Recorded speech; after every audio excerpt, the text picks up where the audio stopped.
Assalamualaikum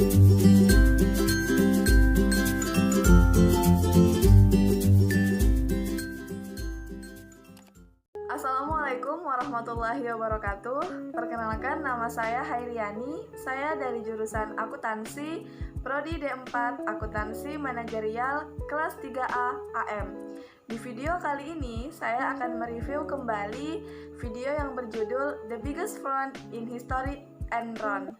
Mungkin sebelum kita masuk ke kronologis kejadian kasus Enron, saya menjelaskan sedikit apa sih itu perusahaan Enron. Jadi, perusahaan Enron ini adalah salah satu perusahaan terbesar yang menduduki urutan ke-7 di Amerika Serikat. Dan juga perusahaan Enron ini adalah salah satu perusahaan yang berperan penting pada saat kampanye Presiden George W. Bush. Sehingga pada akhirnya Presiden George W. Bush memberikan panggilan khusus kepada pendiri Enron, yaitu kini Lai, dengan sebutan Kini Boy. Oke, kita masuk ke kronologis kasus Enron. Awal mulanya, perusahaan Enron adalah salah satu perusahaan yang hanya bergerak dalam bidang pembangkit listrik. Tetapi, sebelum tahun 1997, manajemen perusahaan Enron mengubah namanya menjadi Enron Capital and Trend Research, yang mana perusahaan ini tidak hanya memperjualbelikan listrik, tetapi juga bergerak dalam bidang gas alam. Sedangkan pada tahun 2000, perusahaan Enron mengumumkan rencana besarnya, yaitu ingin membentuk suatu jaringan elektronik broadband yang memiliki kecepatan yang sangat tinggi, yang nantinya jaringan ini bakal mereka gunakan pada saat penjualan gas serta listrik. Dengan adanya rencana ini, perusahaan Enron berhasil memperoleh saham yang tadinya hanya $40 meningkat menjadi $90,56.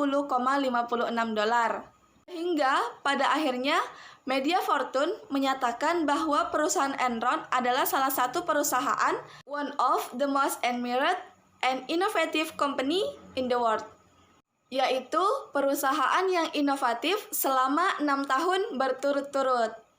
Enron mulai menjadi sorotan masyarakat luas pada tahun 2001, yang dimana pada saat itu terungkap bahwa perusahaan Enron bukan penipuan atau kecurangan akuntansi secara sistematis, tersusun, terlembaga dengan kreatif. Hasilnya di Eropa menyatakan kebangkrutannya pada tanggal 30 November 2001, yang dimana 2 hari setelahnya Enron mengajukan permohonan perlindungan.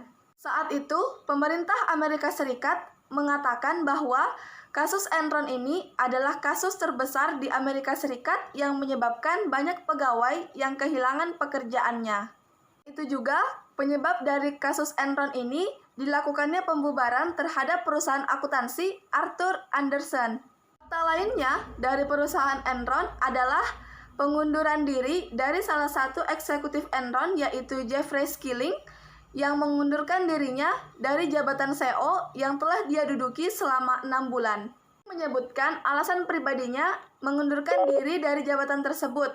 Namun nyatanya, sebelum beliau mengundurkan diri, terbukti bahwa Skilling telah melakukan penjualan saham senilai $33 juta.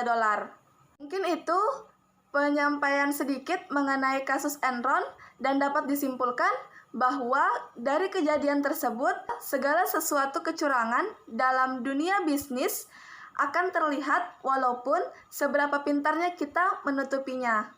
Hal ini bisa kita lihat dari kasus Enron tadi, yang dimana manajemen Enron mencari cara sekreatif mungkin untuk menutupi kecurangan yang terjadi, tetapi pada akhirnya hal tersebut bisa diungkapkan ke publik. Bahkan segala sesuatu hal yang ditutupi oleh perusahaan Enron tadi pada akhirnya menyebabkan instansi bisnis tersebut mengalami kebangkrutan. Mungkin itu saja review video dari saya, dan terakhir saya ingin membacakan sedikit quote dari Terelie yang berbunyi, "Kejujuran itu seperti cermin, sekali dia retak, sekali dia pecah, dia tidak akan pulih seperti sedia kala.